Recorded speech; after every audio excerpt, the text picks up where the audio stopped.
Welcome, guys. Investor Advocate here. We're going to look at one of the top 5 ways to deceive investors, put another $1 billion in the pockets of the industry. So, part of the grand deception, this is one of them. This is the KYC, what's hidden behind the back of your investment advisors.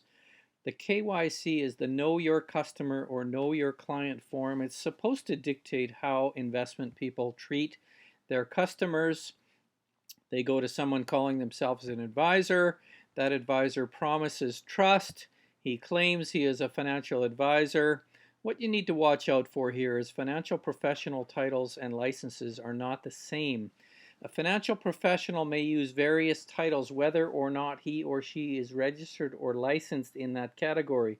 Don't take my word for it. Go to the SEC, look at investor alerts. This is an investor bulletin making sense of financial titles, and they say the same thing. Financial professional titles are not the same as licenses. They may use various titles whether or not registered.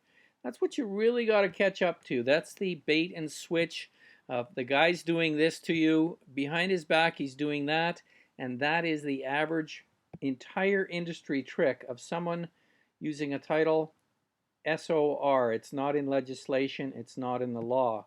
It is, however, designed to get your trust and get your money. You do that, and the retirement journey, the trusted advisor, is going to help you navigate the way and stay on the course. Boy, is this ever a trusted thing. Nowhere does it say he's a salesman.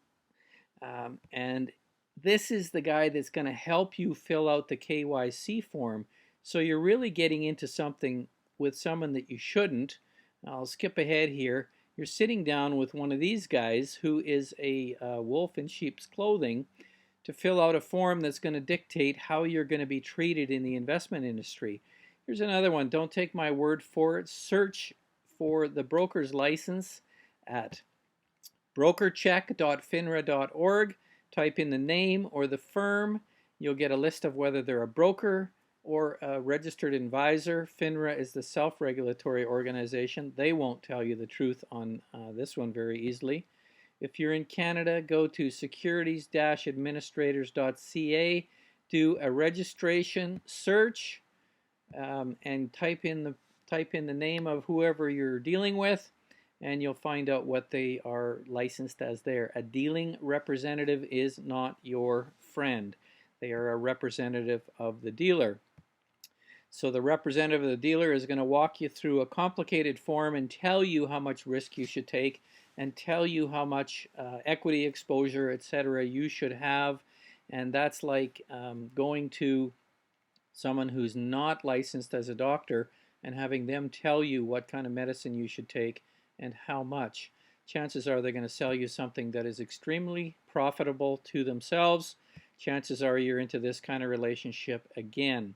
When you get into trouble and go to complain, you'll be treated like this from the firm. This is the firm. This is you.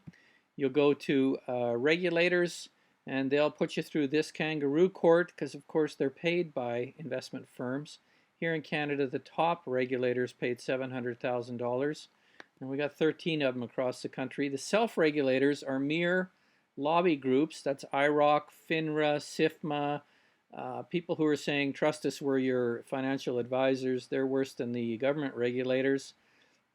And the government regulators are basically paid to stay asleep.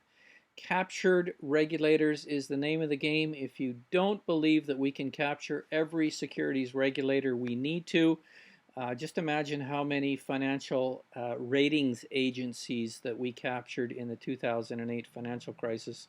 We were able to buy every single one of those that we needed. And if you continue all the way to court, if you've got 10 years and $500,000, then the investment dealer you worked with will bring in this professional looking expert witness, and they will walk the judge in the court through your Know Your Client form, the KYC, and explain why you are the author of your own demise and you signed and you understood. So you're being led down the garden path by people who are paid to lead you. This is the logo of the Investment Dealers Association of Canada. This was the head of it. He's now the Finance Minister of Canada, 2014. Here's his testimony to a Senate Banking Committee. saying the IDA is a national entity with delegated responsibility for securities regulation and investor protection. He said that in 1998. A couple years later, his IDA legal counsel had to correct him and say the IDA is a private organization, can set its own rules. We're not an arm of the government. We're not acting as an agency or delegate of the Securities Commission.